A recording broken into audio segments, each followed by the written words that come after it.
Welcome to another edition of the Hope Strategy Podcast. I am co-host Corey Blake, and here as always with Joshua James Steinley. Yeehaw. I will first say that I am having technical difficulties with my internet. It seems like it's 2012 or maybe even earlier. I feel like I'm on some dial-up today. My internet has been in and out. So I'm calling in over my headphones over cellular data because, believe it or not, Verizon's 4G LTE is better than... Should I put my internet provider on blast right now? Probably. Everybody else does. Apparently they can't compete with some LTE. So anyways, man, we had a great conversation with John Brenkus, and I'm not sure. Did you know who John was before our conversation today? I had no idea. Okay. So I had no idea until like I knew that we had him scheduled, and I looked at it really briefly. And then I got really excited the day before when I started doing my research because I was like, oh, John Brenkus. Yeah, duh. I know who that is. I hadn't connected the dots yet. Officially, with his bio, I'll go that route right now. John Brenkus has spent the last decade studying and popularizing the unique characteristics of the world's greatest athletes. A co-founder of Base Productions, he co-created the groundbreaking series Fight Science for the National Geographic Channel and was the on-air host, co-creator, and executive producer of ESPN's Emmy award-winning show, Sports Science. So that's what I knew him from, Sports Science. And I've grown up watching that. I've seen it. Sports Science has appeared in and produced over 1,200 segments that have been featured on ABC and ESPN's enormous sports platform. He's been featured in coverage of the Super Bowl, Monday Night Football, the NBA Finals, Sunday Night Baseball, and the Masters, just to name a few. Through Sports Science, Brenkus has appeared before 80 million people annually for the last decade. He's won 6 Emmys and has written a New York Times bestseller, The Perfection Point. His expertise in analyzing the performance behind all things sports science related has landed him national endorsement deals with Ford, Nike, Adidas, Under Armour, Gillette, Nerf, Coors Light with Ice Cube, TaylorMade, and many more. That's John Brenkus. And we specifically talked also, that's not in his bio here, but about his new, one of the new products that he's the chief marketing officer over, and I believe he's a partner, maybe just the CMO, for a product called Killcliff. So he's also the CMO, and we talked about it a lot in the conversation towards the end, but he's the chief marketing officer and maybe partner of an energy drink, an all natural healthy energy drink called Killcliff, which was kind of funny when I asked him why the name Killcliff. I think he gets that question a lot. And his chief marketing officer response was, go and do your own research and come to your own conclusion, which I thought was clever. But anyways, John Brenkus, man, what a guy. What were your thoughts, Josh? Having not known who the heck this guy was. Again, I knew him very, very well once I recognized, once I did a little bit of research and realized who it was we'd be speaking with. You didn't know him at all. Yeah, I didn't know him at all. I mean, this is what you miss out on, kids, when you don't watch TV. And so we're talking to him. I mean, I did my research beforehand, so I'm reading through this stuff and I'm like, oh man, this guy's done like a ton of stuff, but I still didn't know who he was. And then we got him on, and he was kind of incredible in just how much stuff he had gotten done over the years. That was impressive. But then what I really liked was how we wrapped things up where he's like giving us like kind of fatherly advice, like parenting advice and stuff. And I was like, this guy's just a good guy. Like, yeah, real good guy. There's so many people who get to the top and then you find out that they've got this dark side, or the way that they did business was kind of weird and stuff. And the more we found out about John's background, the more I felt like, no, this guy's at the top because he's just a good guy and he works hard and he helps people out. And so he's going places. But yeah, super impressive track record and just an all around just great guy that I'd love to hang out with. Yeah. Yeah. Not that he's like, the biggest celebrity in the world or anything, but regardless, he is a celebrity who's done, again, he's worked with hundreds of elite athletes, and I'm a big sports fan, and more of the, conventional US sports that we watch, football and baseball and basketball and golf. And so I'm a big fan of all these sports, and I've watched him in these incredible experiments he does on Sports Science and loved it. Like if I'm watching Sports Center and a Sports Science segment comes on, I get excited. I'm like, oh, this is fun. I love these. So when I saw that it was him, I'm like, man, what's this guy going to be like? You really don't know. And as you start to converse with somebody, and again, we get a full hour talking to him, I'm with you. I was just so impressed with past the surface stuff, like, oh, what do you know me from? Yada, yada, yada. Like his whole outlook, his work ethic, and then tied to his genuine desire to do good and be good and provide value to, in everything that he does was really inspiring. And I thought, listening to some of those key takeaways in the conversation, and like you said, kind of there towards the end, he was really insightful and gave us some good, I can't remember what question you asked at the very end. So you have to listen unless you remember off the top of your head, but you asked a question there towards the end and his answer was awesome. It was a perfect way to kind of wrap up the whole conversation. I thought it was really good. People just have to listen to find out. Yeah. Whether you know who John Brenkus is because you're a sports fan or a TV fan who's watched a lot of the stuff that he's produced, or you're not, and you have no idea who this guy is, just like Josh, our conversation with him was inspiring, motivating. When you're looking at just trying to find hope in the stories and successes, and also a lot of the stuff that, the learning experiences that he kind of walked us through as well. But if you're looking to find hope, I think John Brenkus is a great person to hear from. So couldn't be more excited to have had this conversation with him. Okay. Please enjoy this episode of the Hope Strategy Podcast with John Brenkus. Something is happening in our world. Time is very precious. I'm going to show you how great I am. Hope in the face of difficulty. More than machinery, we need humanity. Hope in the face of uncertainty. I'm better now than I was. I'm experienced now. Changing the world can happen anywhere, and anyone can do it. The audacity of hope. This is the Hope Strategy Podcast with Corey Blake and Josh Steinley. We are excited to talk to you. I personally, I'll tell you right now, I have been a fan of yours for a long time as an avid sports fan, as somebody who watches ESPN and Sports Center for my whole life. I love the sports science stuff. I always have. I've been a big fan. And so it was fun to get this all lined up. And as I started doing more research and looking, I'm like, oh man, this isn't just the sports science guy. He's a CMO. He's an entrepreneur. He's an author. He's got a podcast. He's done so much more than I even knew. So man, it's a pleasure to meet you face to face and look forward to talking to you for a little bit today. Really appreciate it. Really appreciate your support. On the Hope Strategy Podcast, the idea here, I'll give you a quick background.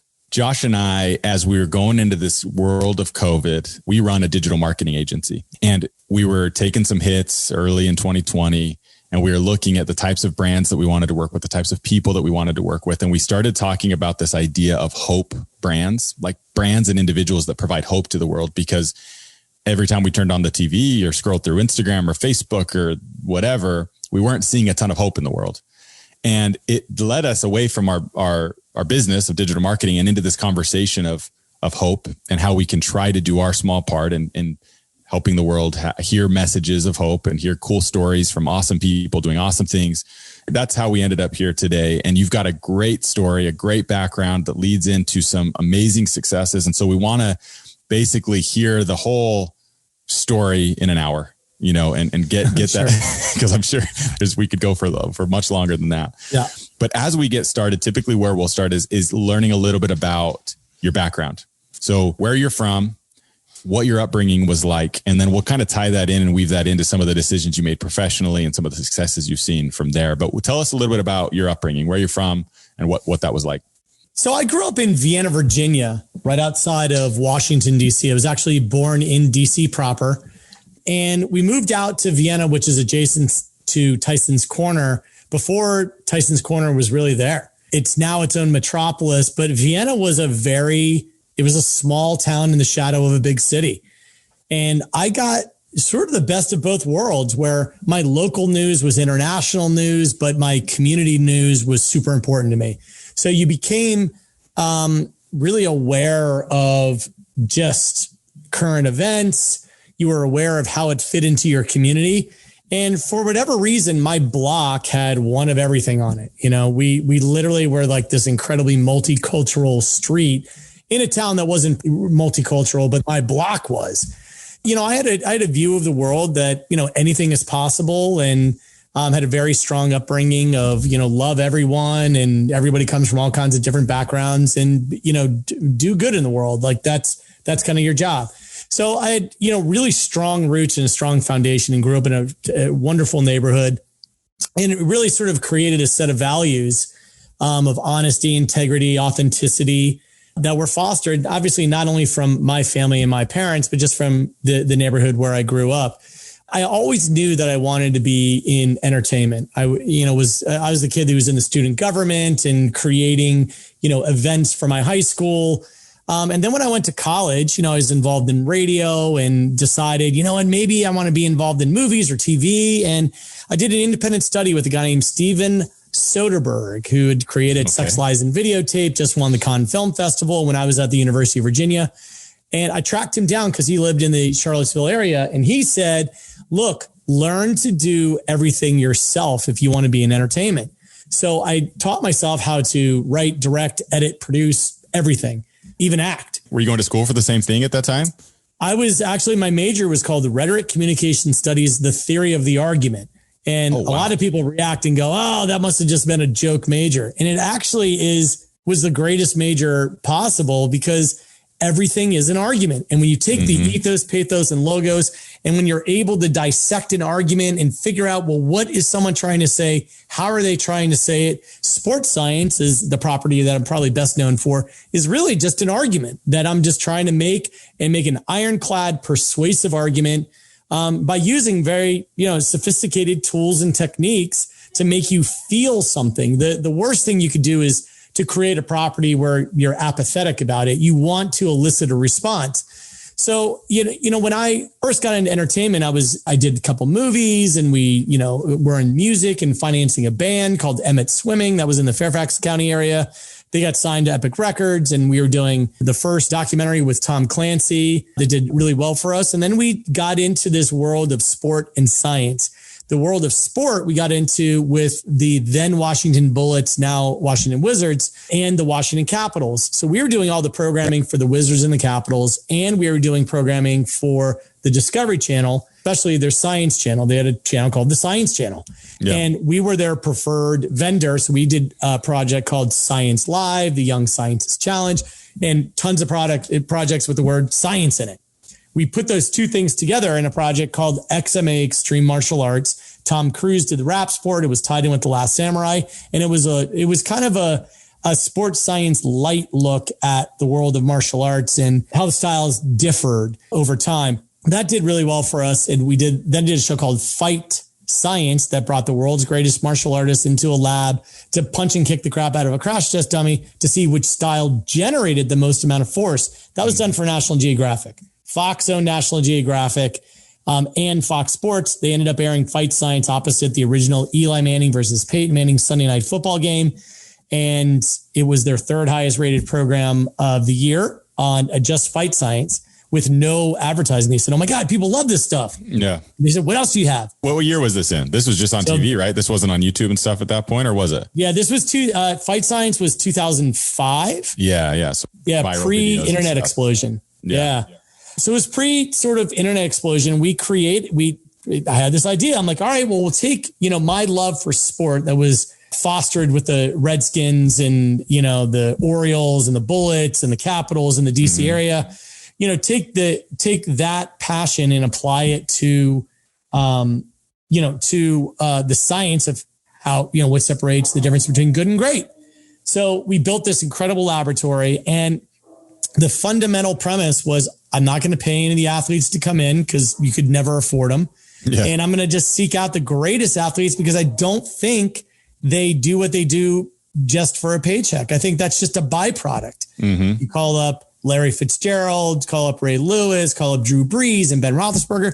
And when you have the biggest of the big come into your lab and kick off the show, we ended up winning 3 Emmys with Fox Sports. ESPN came along, acquired the property. And then we did 1,800 episodes, winning 6 Emmys and, writing a New York Times bestselling book and creating this idea that is a new way of looking at sport. I mean, if you remember in 2006-07, the iPhone wasn't out yet. The word sports science didn't really exist as a term. There were no such things as like true analytics for football. Moneyball was around for baseball, but it was a different look than what we were doing. And things like catch radius and acceleration and deceleration weren't really a thing. So, being on the largest sports platform with the world's greatest athletes provided us the opportunity to have a voice in a sector that, we're really, really proud of the work that, we were able to do in there. Yeah, man. It's interesting. I just read Shoe Dog by Phil Knight, and it's interesting to realize how recent all this sports science stuff is, that it wasn't that long ago, 60, 70 years ago, that nobody mixed the word science with sports. And in fact, if you went running around the neighborhood, people would think you were running away from the police or something. You're some sort of crazy person. And now we really get into this nitty gritty science of every little bit with every single sport out there. Yeah. What's interesting is the title sports science originally, the network didn't want to keep it. And they're like, we got to come up with something sexier. And I'm like, I'm just telling you, I think people like science. They just do. Yeah. It's just not, it has to be packaged and presented in the right way. And that's really when people are kind of like, what do you bring to the table, John? Like, what are you bringing? I became host because that was not the plan. We did not pitch the show with myself as host. That just happened because we owned the show, and the GM of Fox Sports at the time was like, well, who are you going to get to host it? And I'm like, anybody you want to pay. I'm not going to pay somebody. So he's like, well, why don't you do it? You explain things well, and I like your energy, and you're incredibly average. So we can use your, extraordinary averageness as a point of comparison against these world's greatest athletes. I said, awesome. And I was like, and if I suck at it, I'll fire myself. I don't really care. So that's how that happened. So I go through your bio, and I see director, producer, author, podcast host, musician.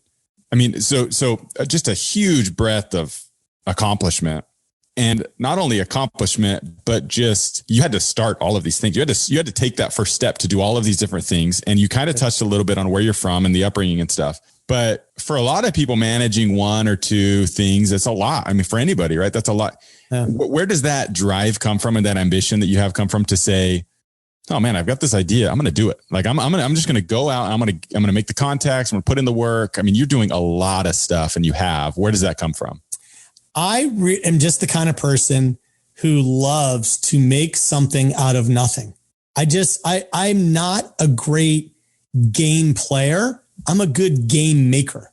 Like if someone's already made a game, I'm like, that already has rules and, puzzle pieces and all that. And I'd rather make my own puzzle and say, hey, is that innate? Were you born that way? Is that something from like a nurture standpoint growing up, or? Yeah, I do think that that you're just kind of born with that. And I think that it was fostered through my parents my parents very much were, John, you can do anything that you put your mind to. Like, why don't you make something up? And I was always that kid making up games and making up, different things to do. I don't like being in a box. I like to just, stretch my limits. And, you mentioned like being a musician as a perfectly good example. Like by no means am I like an amazing musician, but I'm the kind of musician who just wants to think outside of the box. And I don't want to play covers. I want to write my own song. So, I'm a decent enough guitar player and I wrote a song, and my wife is an incredible singer, and she,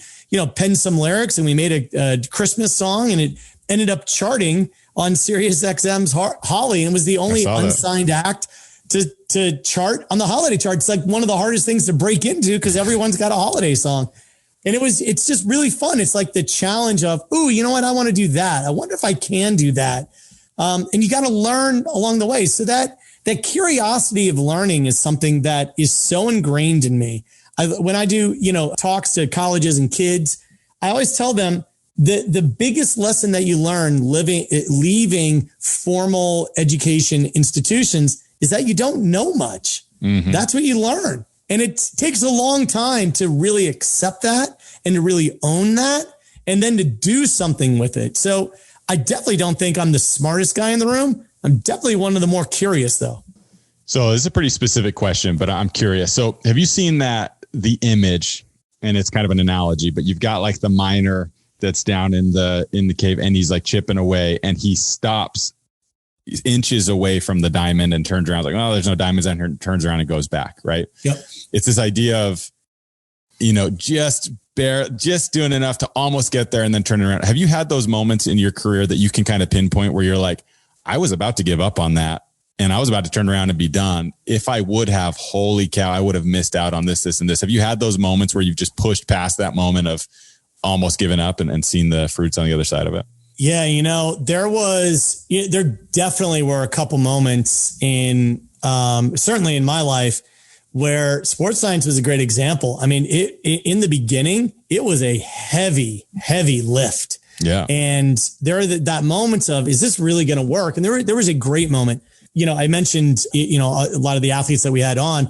There was a moment when I'm like, we really need signature NFL athletes. And I'm a very religious person, and I'm very, trying to read the signs of the universe. I firmly believe there is no one right religion, but there's definitely something that connects us all. And there's definitely a mysterious energy, whatever people want to call it. So all I refer to is God.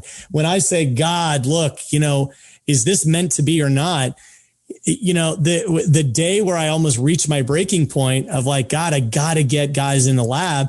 You get Ray Lewis and Drew Brees both showing up on the same day, the next day. And I'm like, God wants this to happen. Yeah. We had Kevin Love in the lab with sports science, and he was trying to set a world record for the world's longest shot, which was 91 feet. He was doing it from 92 feet, and he was trying hours. And you can look these up online. And if you ever run into Kevin, you can ask him. Hours of shooting. And I literally said to him, you got one more, and that's that. And I love you, dude. I appreciate you coming down. We don't have a segment. That's okay. He takes one last shot and makes it. And I gathered everybody up. And I said, God wants this show to work. There's no other explanation. 92 feet. How far back is that? I mean, that's baseline to baseline. Yeah.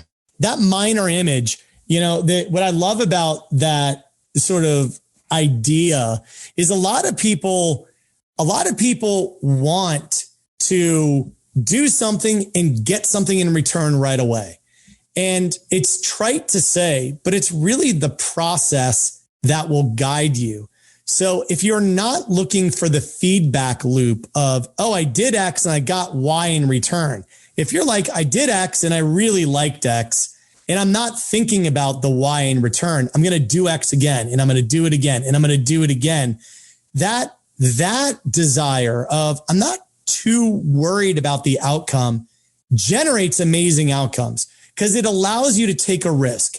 It allows you to push forward when, things are looking bleak, because you're not focused on what is the return that I got. When I try to explain that it's selfless to give what you got and don't worry about what's coming back, because if you're giving, expecting to get, it kind of feels people get caught up in that and they quit really fast. They pick up a guitar, they try to play it, they suck at it, and they stop. And I'm like, but don't worry if you suck today. Keep playing and keep playing and keep playing. And that of what it is that you want in return becomes clear. Maybe it's not money. Maybe it's just time, talent, and treasure, and you're giving it to the world. Maybe it is a business. Maybe it's not. Maybe it's just a hobby. Who knows? But keep moving forward and you can figure it out. I couldn't agree more. I mean, it's all in that process, right? And in the taking the steps and the action to do. And I've said that a lot in my own entrepreneurial endeavors or people I've talked to. It may not end up being the huge thing, right? This podcast is a great example. We wanted to provide value. We wanted to have great conversations and to learn and to grow. And we said, who cares if it gets a billion people watching it at some point or 10 people that are impacted by it? It doesn't matter. It's the process and it's the value that we want to provide in the end, right? So I couldn't agree more. When you're on sports science and you've got that kind of momentum going and you've got literally the best of the best in the world, who was the most intimidating person that came walking in there just from like a physical stature and athletic ability standpoint? Who did you have come in that you were like, oh my goodness, that is it. That is an athlete.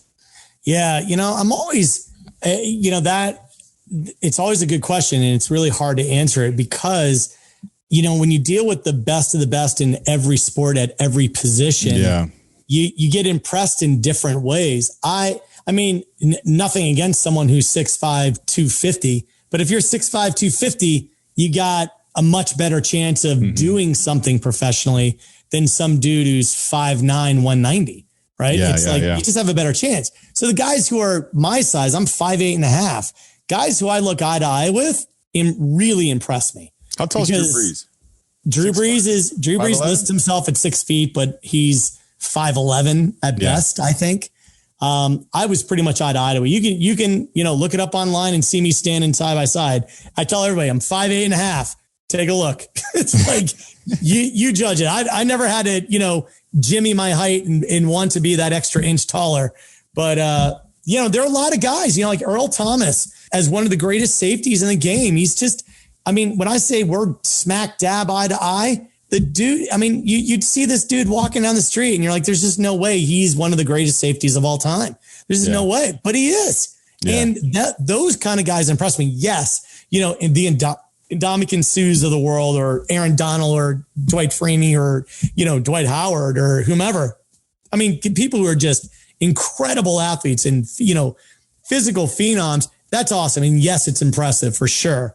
I'm just more impressed by people who are relatively undersized for my size, because I'm like, what do you know how small you are? Yeah. So that impresses me more. I kind of feel that way. I do ultra marathons and trail running, and I tell my kids at the end of the race, I'm like, the guy who came in first isn't the guy who impresses me. It's that person who came in last and weighs 300 pounds and was dragging themselves across the finish line. They're the ones who worked the hardest for that finish. Yeah, it's incredible. I used to do endurance events, and the people that impressed me for sure in that, I did 5 Ironman triathlons and did the Leadville 100 and lots of endurance events. The normal reaction from folks is, oh my God, that's amazing. You must be an amazing athlete. I'm like, I'm just stubborn. I'm not that's my talent is I'm willing to just keep going. So I just keep going, and I'm not particularly good at it, but I do it and I finish it, and that's great. People who impress me are those who are really, really, really good. Like to get to be really good takes a tremendous amount of dedication. And then it's those who are, they're behind the 8 ball, physically something was wrong. They're missing a leg. They're missing an arm. They've got something that's a massive challenge where I didn't have any challenges. I was like just an average dude. I'll never forget the first Ironman I did. Everyone calls it being chicked. And I did a TED talk that's all about men and women in sports, on how women have been given the short end of the stick, from the beginning of time. And I think that we should have men and, boys and girls playing together from the word go. As a great example, I'm doing my first Ironman, and I'm in the run portion which is a full marathon, and I'm just suffering through it. And a blind middle-aged woman blitzes by me like I'm standing still. And I'm like, you know what? Human beings rock. They just rock. She's so much better than I am. And it's not putting me down and like, oh, I suck. I'm a decent enough athlete, but this woman was 10 times the athlete I was. And it's interesting how people have a hard time admitting that, or they'll say, well, I was chicked. Like, there's no shame in that. There's no shame, because women are incredible athletes. It's just absolutely incredible. You said she was blind as well? She was blind. She was running on a rope. That's how I knew.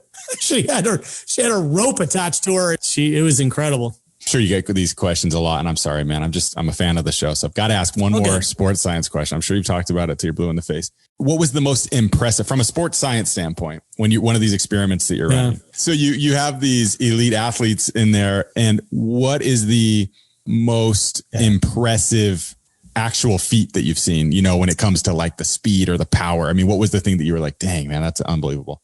Yeah. We set several world records. One of them was, we had a healthy young Dwight Howard in the lab, and he touched 12 feet, 6 inches, in a jump. And when everyone goes, is that a vertical jump? There's vertical jump. He touched 12 feet, 6 inches. So when you watch the NBA, that's 6 inches below the top of the backboard. And what's interesting about that is a lot of people say, oh, my buddy could grab a quarter off the top of the backboard. I'm like, not an NBA backboard. I've had the world's greatest athletes, and that's the highest anybody could ever touch. So that was super cool.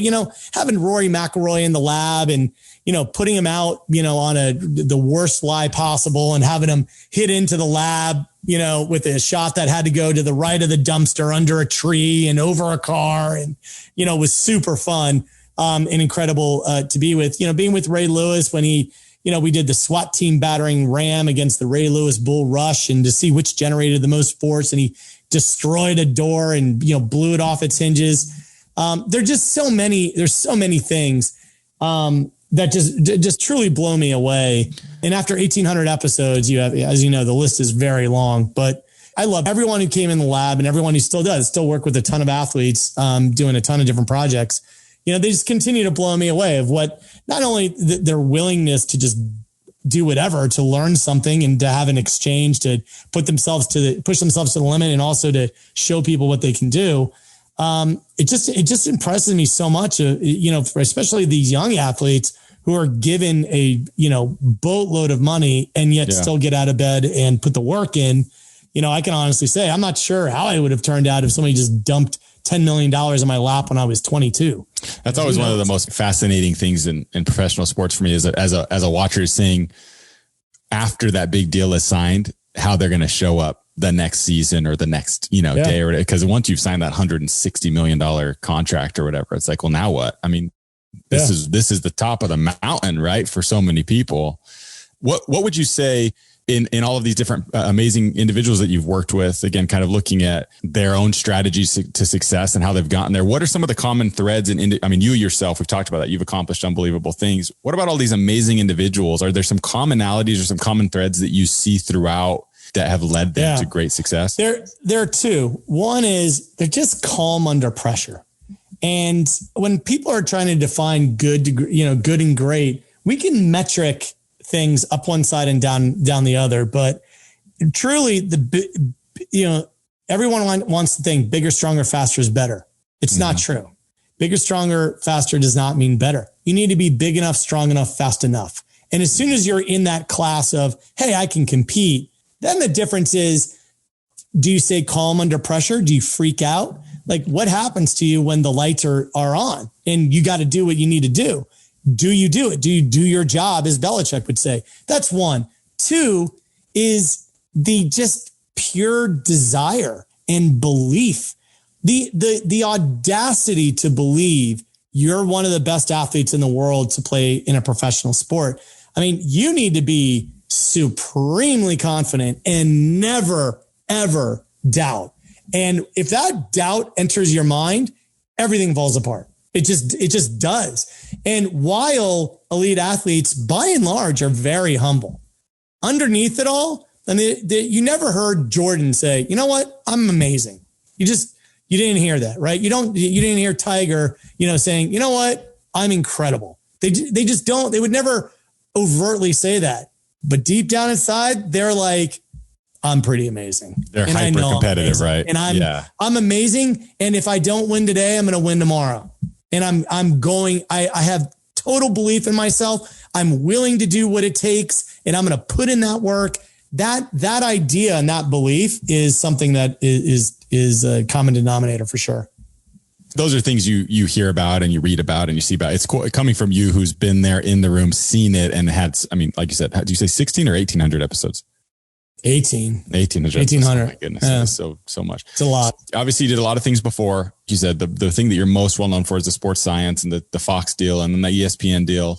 You've now gone on in other entrepreneurial endeavors, right? You've authored books and you've got a couple different products that you've got.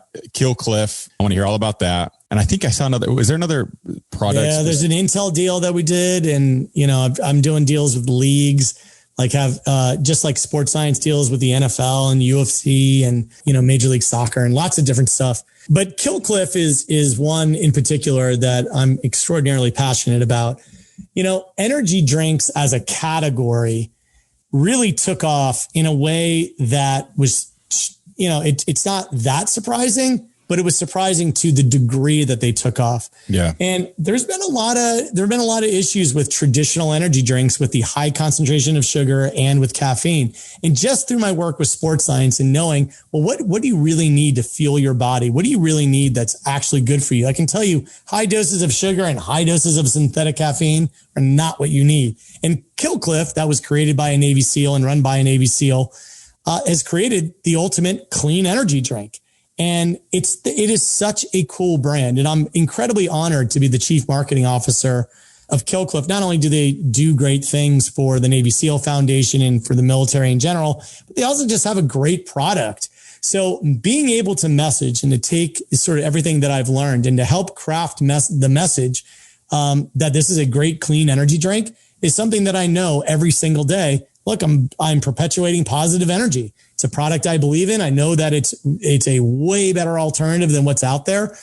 Clean, green tea, clean caffeine, no sugar, like high in electrolytes and B vitamins. And it's just an amazing product. So getting behind it and having the, being able to have a sense of humor and being able to also entertain people and communicate, this product is amazing.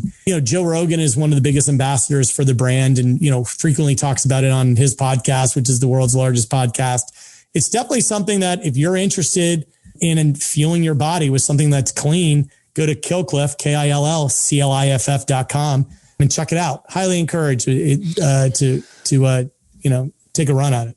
Basic question, but one of curiosity. Where's the name come from? Killcliff. The reason why the brand is so strong is because it's such a quirky name. If you were to sit, a million people in a room and say, into their individual little creative silos and say, come up with a name for a drink.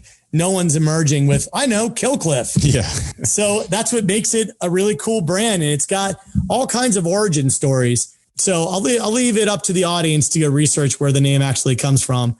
But because there are all kinds of, now there are lots of different theories. So it's pretty cool. There's an interesting memo that's kind of out there. If you go to, there's a website called Conspiracy Truth Finders. There's a memo that was released about codename Killcliff and all about, a drink that was created to help sustain human life. So there are all kinds of really interesting things about the product. That's a way cooler approach to the brand than our marketing agency is MWI. It's MWI.com. And everybody's always like, what does that stand for? What does that stand for?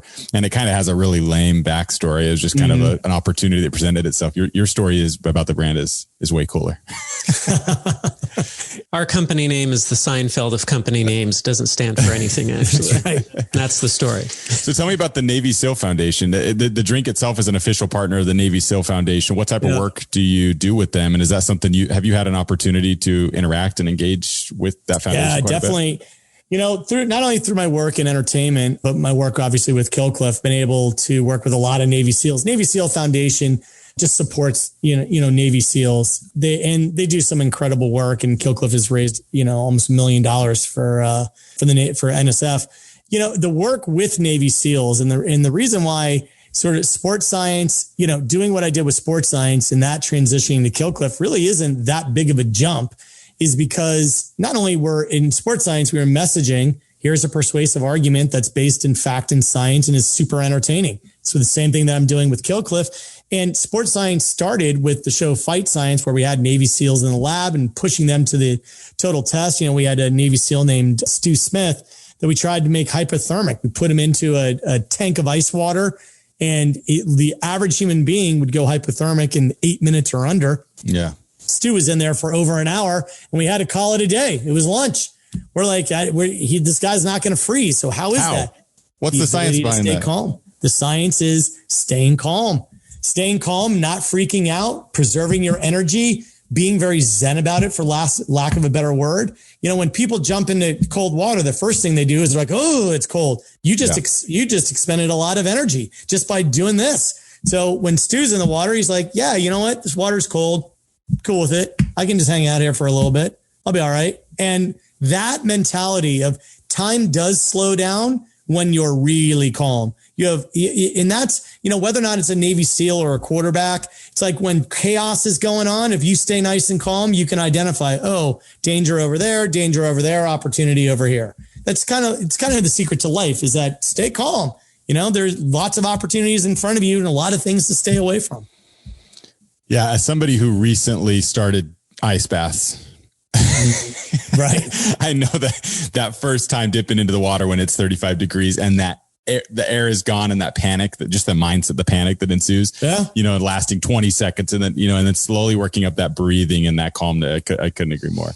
And that's fascinating that you see that, in Navy SEALs that are able to stay in that freezing water for an hour. But then you also see that in, like we said, Drew Brees, who's able to go down in the fourth quarter with 2 minutes left and make a drive that's unbelievable because of that calmness and that, that it's in their nature and in their training to be able to do that. That's pretty impressive. Okay. So moving forward, you've got a lot of stuff that you're working on. Again, this is the Hope Strategy Podcast. There's a lot of stuff going on in the world right now that seems to be where there's a lot of lack of hope out there. What gives you hope as you move forward into the future and you're looking at your own personal endeavors? You're looking at the industries that you're a part of. What gives you hope looking to the future for, how we're going to pull through all this stuff?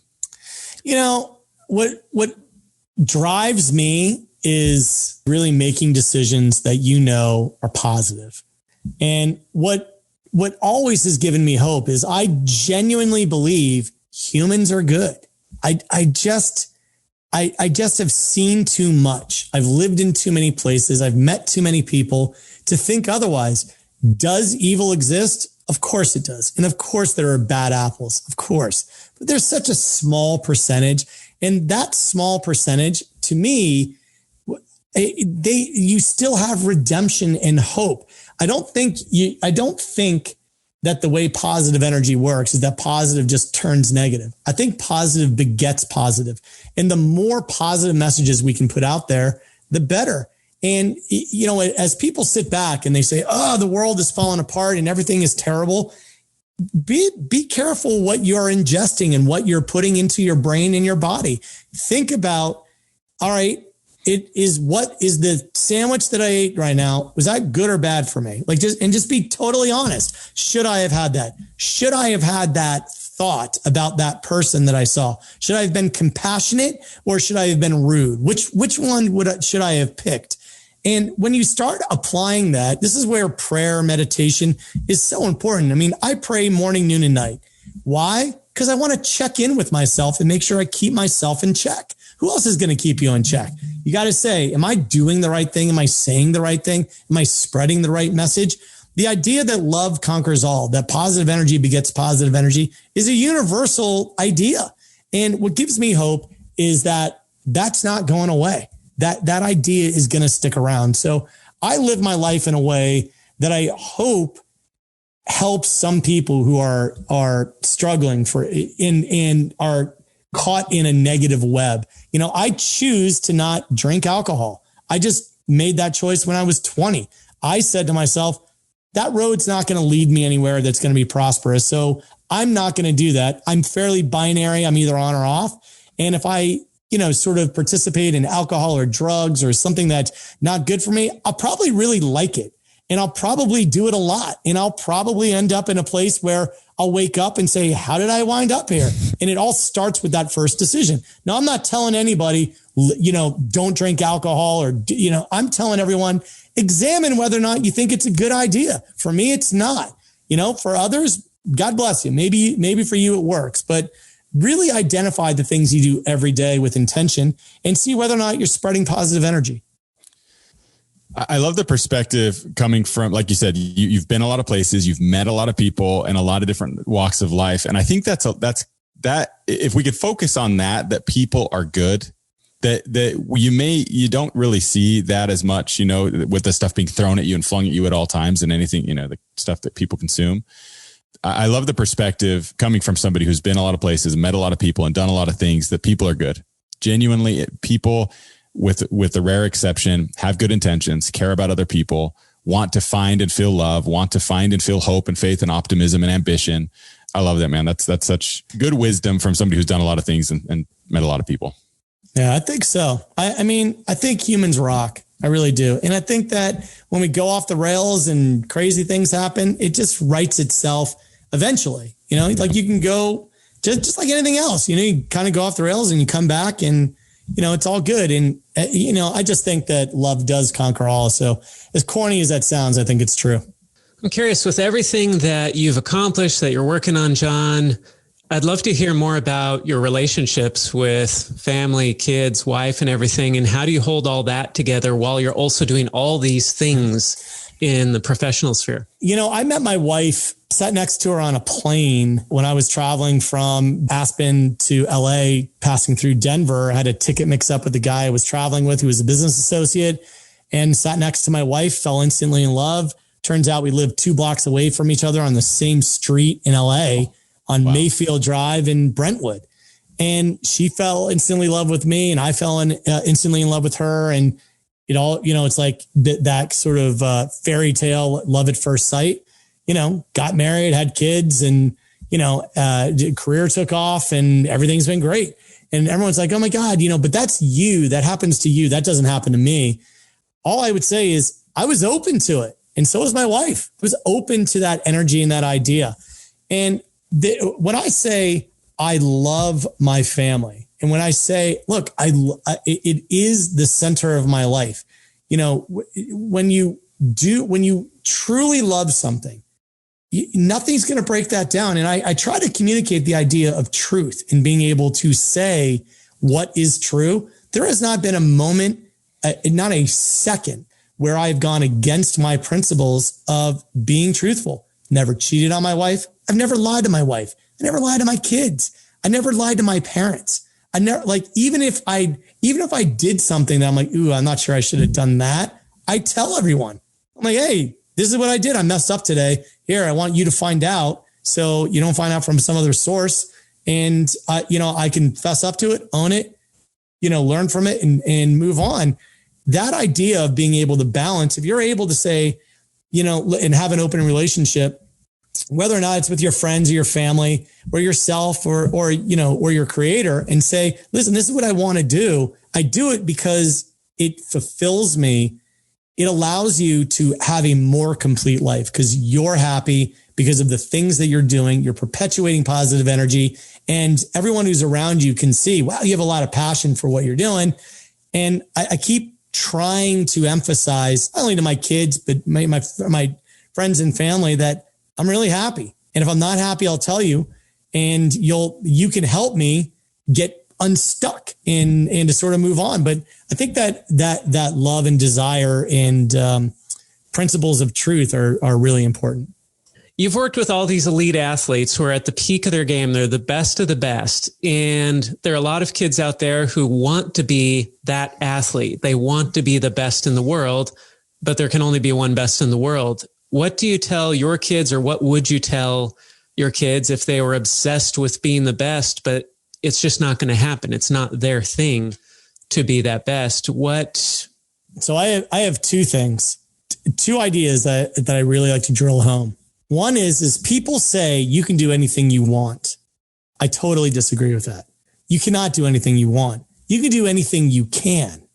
I can be president, but I can't jump and touch the moon. Even though if I want to, you can't do that. So by being able to recognize, well, what can I do? I'm not going to play center in the NBA. When you say, yeah, but if you put your mind to it, maybe you could. Let's just be realistic and say, what's in my sphere of things that I can do? And when you see the things you can do, then ask yourself, what do you want to do out of those things that you can do? So the first group of can then leads to want. Then I'd say whatever it is that you want to do, make sure you don't end up in the middle. Be something. I love to use the example of Nirvana, as a band. Can you imagine if Bush Vig, said, hey, you know what, Kurt, your voice is a little screechy. Let's smooth it out because pop metal is selling. We don't want you to, have scraggly hair. We want you to look prettier and to sound better. Can you imagine that? But they were something. And by being something that's distinctive, like it or hate it, it is something. So pick whatever it is that you want to do and be that. Just do that. And when you say there can only be one best, this is how the framing, this is not a cop out at all. When you frame it and say there's only one best, there's only one best in each category. Think of all the categories and subcategories there are. If you want to be a basketball player, there's a best center, a best point guard, best assist, best rebounder, best defender, there's a ton of bests. And you could be the best person to come from your town. That might be your best. So just define what it is that you want to do and be unwavering about it. And If it's good and if it's perpetuating positive energy, then you'll be able to go to bed. You'll be able to wake up and do it again. And you'll find people who really like that. Sports science, as a great example, imagine if it was a boring, very scientific, stuffy lab coat, purely educational program. It would have lasted like for 3 seconds, but it was really entertaining and it was really distinctive. No one had ever seen anything like it. And it inspired all kinds of different programming because it was something. So everything that you do, be that, be something, be unwavering, and just stick to that. Great words of wisdom, great advice. I'll tell you, it's kind of, life's funny, man. And you know this better than anybody, but having grown up and been watching you on ESPN and Sports Center my whole life and watching sports science and being a fan and enjoying it, I never fathomed during any of those moments, hey, one day I'm going to get a chance to sit down and talk to this guy for an hour. And you didn't disappoint. I love the mindset. I love where your head's at, and huge shout out to you for all that you've accomplished and all the work that's been put in. At this stage, with everything going on, where's the best place for people to find you to, get involved with what you're working on? Yeah, you can go to johnbrenkus.com, just my name, JOHNBRENKUS.com. You can follow me on Twitter. I'm not a huge social media guy, but you can follow me on Twitter at johnbrenkus_. I would encourage everybody though, the reason why I'll say go to Killcliff and follow Killcliff. There's a lot of fun, positive, awesome stuff going on the Killcliff platform. So check that out. And I assure you, we will not disappoint. Cool. Really appreciate the time, man. It's really great to meet you. And we appreciate the time today. All right, guys. I really appreciate it. Like what you're doing. God bless. Thanks, Thank you so much, John. See ya. Hello, it's Corey here, and I just want to thank you so much for listening into the Hope Strategy Podcast. I hope you're enjoying it as much as we are enjoying having these amazing conversations with these incredible individuals talking about hope. We'd love it if you wouldn't mind liking, subscribing, and leaving us a review on iTunes or Spotify or anywhere that you listen to your podcasts, and share it with anybody you feel that can benefit from these messages of hope. Thank you so much for listening to the Hope Strategy Podcast.